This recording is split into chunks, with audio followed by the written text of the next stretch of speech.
This video released by the Korean News answers a lot of questions that we wanted answers for. In this video, I'm going through the known information we have, and using my tools, I'm going to be able to estimate critical details like touchdown speed and video locations. Now, I won't bury the lead. The first thing we notice from this video is that the plane is not configured to land. There's no landing gear and there's no flaps. Now, the first thing we have to address is a couple days before this, the aircraft did have an emergency diversion, Squawk 7700, and diverted to a different airport. That incident has been confirmed to be a passenger issue and not an issue with the aircraft, so it is unrelated to this crash. The flight started at an airport near Bangkok in Thailand and ended here in Muon in South Korea. According to all reports, the flight was completely uneventful until this accident. The plane involved was a Boeing 737-800 that originally flew in 2009 and flew through Ryanair until 2017 when it was delivered to JeJu Air. This airport has a high incidence of bird strikes and even has bird activity areas listed on its charts. Now for the accident sequence. At approximately 8:54 a.m., the plane attempted its first landing on runway 1. That's the runway going almost straight north. The pilots aborted the landing, performing a go-around maneuver. 3 minutes later, at 8:57 a.m., the crew was warned of bird activity in the area.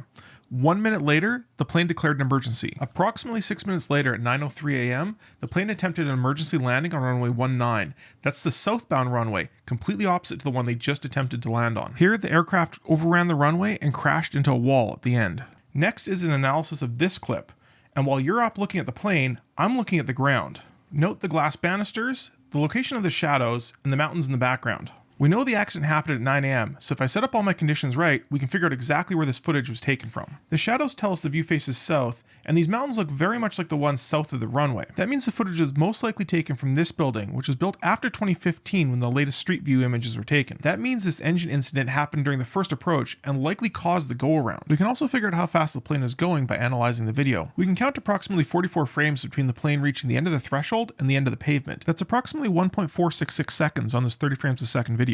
Note that we use the shadow because it's not subject to perspective changes. We can measure the distance of the displaced threshold and see it's 121.43 meters. That means the plane is traveling at 82.81 meters per second or 160.9 knots. But why was there no landing gear and flaps?